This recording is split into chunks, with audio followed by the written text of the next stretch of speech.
बहुत पुरानी बात है। एक जंगल में एक गुरुकुल था जिसमें बहुत सारे बच्चे पढ़ने आते थे। एक बात की बात है, गुरुजी सभी बच्चे को पढ़ा रहे थे, मगर एक विद्यार्थी ऐसा था जिसे बार बार समझाने के बाद भी समझ में नहीं आ रहा था।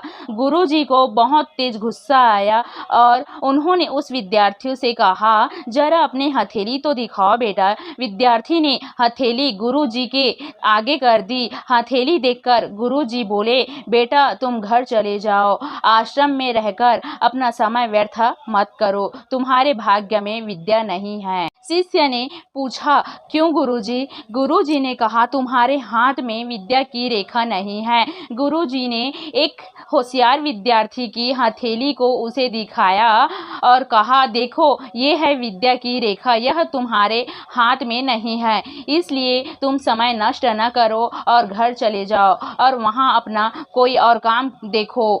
यह सुनने के बाद उस विद्यार्थी ने अपने जेब से एक चाकू निकाला जिसका प्रयोग वह रोज सुबह अपनी दातुन काटने के लिए करता था। उस चाकू से उसने अपने हाथ में एक गहरी लकीर बना दी। हाथ में खून बहने लगा। तब वह गुरुजी से बोला, मैंने अपने हाथ में विद्या की रेखा बना ली। यह देखकर गुरुजी द्रवित हो गए और उन्होंने उस विद्यार्थी को गले से लगा लिया। गुरुजी बोले, तुम्हें विद्या सीखने से कोई ताकत नहीं रोक सकता। दृढ़ निश्चय और परिश्रम हाथ ही रेखाओं को ही बदल देती है। दोस्तों, वह विद्यार्थी आगे चलकर महर्षि पाणिनि के नाम से प्रसिद्ध हुए, जिसमें विश्व प्रसिद्ध है व्याकरण। यह देखकर गुरुजी द्रवित हो गए और उन्होंने उस विद्यार्थी को गले से लगा लिया। गुरुजी बोले, बेटा तुम्हें विद्या सीखने से कोई ताकत नहीं रोक सकता। दृढ़ निश्चय और परिश्रम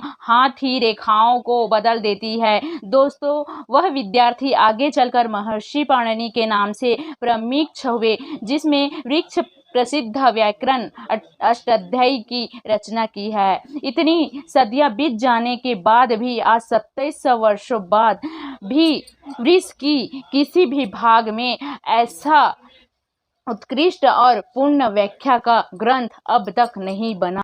तो दोस्तों, इस कहानी की शिक्षा ये है कि लोग चाहे जो भी बोले, हम हर एक गलत साबित करते हुए अपनी लगन और कठिन परिश्रम के दम पर चाहे वो सब कुछ हासिल कर सकते हैं।